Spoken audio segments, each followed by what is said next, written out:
माँ जैसी सास। करुणा जी बाजार से सब्जी खरीद कर घर जा रही थी। रास्ते में उनकी मुलाकात उनकी जेठानी की बहू शारदा से हो गई। शारदा, नमस्ते माँ जी, आप सब्जी लेकर जा रही है। संजना कहीं गई हुई है क्या? करुणा, नमस्ते बहू, कैसी हो? संजना घर पर ही है। वो उसने क्लाउड किचन का काम शुरू किया है, इसलिए मैं उसकी हेल्प कर रही हूँ। शारदा, माफ करना माँ जी, लेकिन अभी कुणाल जी की शादी को 6 महीने ही हुए हैं और आपने अपनी बहू को सिर पर चढ़ा लिया है। वह सारा काम आपसे करवाती है। शारदा, अब मैं क्या बोलूं माँ जी, जैसी आपकी मर्जी। अच्छा, अब मैं चलती हूँ। करुणा, नहीं बहू, ऐसी बात नहीं है, हम दोनों मिल बांट कर काम कर लेते हैं। जब उसके पास ऑर्डर नहीं होते तो वह मुझे काम नहीं करने देती, लेकिन जब ऑर्डर आ जाते हैं तो कुछ काम मुझसे करवा लेती है। घर आकर करुणा जी देखती है कि संजना किसी से फोन पर बात कर रही थी। वह बात खत्म करके करुणा जी के पास आई। संजना, मम्मी जी आप आ गई, काफी थक गई होंगी, बताइए क्या लेंगी? कुछ ठंडा ले आओ या चाय बना दो? माफ करना, मैं आपसे काम नहीं करवाना चाहती, लेकिन कभी कभी इतने ऑर्डर आ जाते हैं कि अकेले संभालना मुश्किल हो जाता है। करुण, मैं सब समझती हूँ, वैसे भी सब्जी खरीदना, मार्केट जाना, घर आ सामान लाना, ये सब काम तो मैं बहुत सालों से कर रही हूँ। परेशानी कैसी, तू बस अपने काम पर फोकस कर। जा एक कप चाय बना ला। दूसरी ओर शारदा अपने घर पहुंचती है और अपनी सास रश्मि जी को सारी बात बताती है। रश्मि, मैं तो पहले ही जानती थी, मैंने तो शादी में ही कर दिया था कि बहू के लक्ष्य सही नहीं है। देखा नहीं था स्टेज पर कैसे अपने दूल्हे से हंस हंस कर बात कर रही थी। मेरी देवरानी सीधी है तो उसे नौकरानी बनाकर रख दिया है। खैर, हमें क्या वो जाने अपने घर की, लेकिन तू ये मत समझियो कि मैं तुझे भी इतनी छूट दे दूंगी। शारदा, नहीं माँ जी, मैं तो बस आपको इसलिए बता रही थी कि मुझे चाची जी को देखकर तरस आ रहा था। एक दिन करुणा जी खाना खाने के बाद दोपहर को आराम कर रही थी। शाम के समय डोरबेल बजी। संजना ने गेट खोला तो सामने अविनाश जी खड़े थे।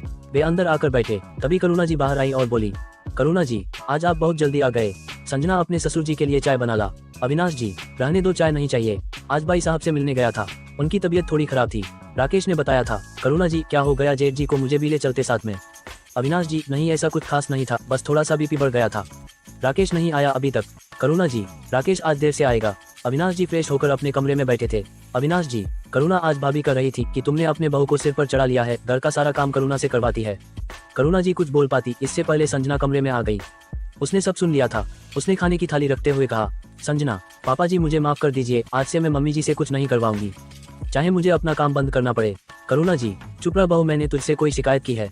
बोलने दे जिसे जो बोलना है, मैं अपनी बहू का हर काम में साथ दूंगी। तू काम बंद नहीं करेगी, नहीं तो मैं गुस्सा हो जाऊंगी। संजना की आंखों से आंसू बह रहे थे। अविनाश जी, बेटी मैं तो बस ये बता रहा था कि भाभी क्या कर रही थी। तुम चिंता मत करो, हमें तुम्हारे काम से कोई परेशानी नहीं है। संजना, लेकिन मम्मी जी आपको बहुत परेशानी होती है, सारा दिन कुछ न कुछ काम लगा रहता है।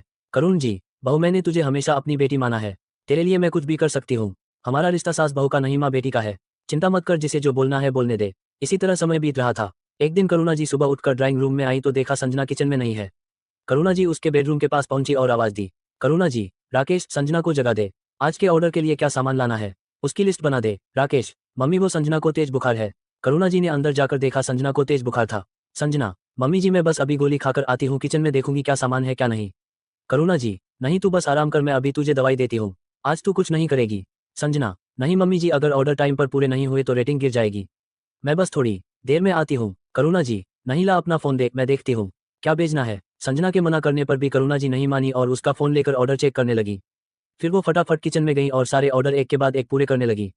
शाम तक सारा काम निपट गया। रात को करुणा जी संजना के कमरे में गई। करुणा जी, बहू तुझे तो अभी भी तेज बुखार है। राकेश, एक काम कर, तू अपने पापा के पास सो जा, मैं आज संजना के पास रुकूंगी। संजना, मम्मी जी मैं ठीक हूँ, आप अपने कमरे में सो जाइए, यहाँ आपको नींद नहीं आएगी। करुणा जी, चुप रह, बस तू आराम कर, बाकी हम पर छोड़ दे।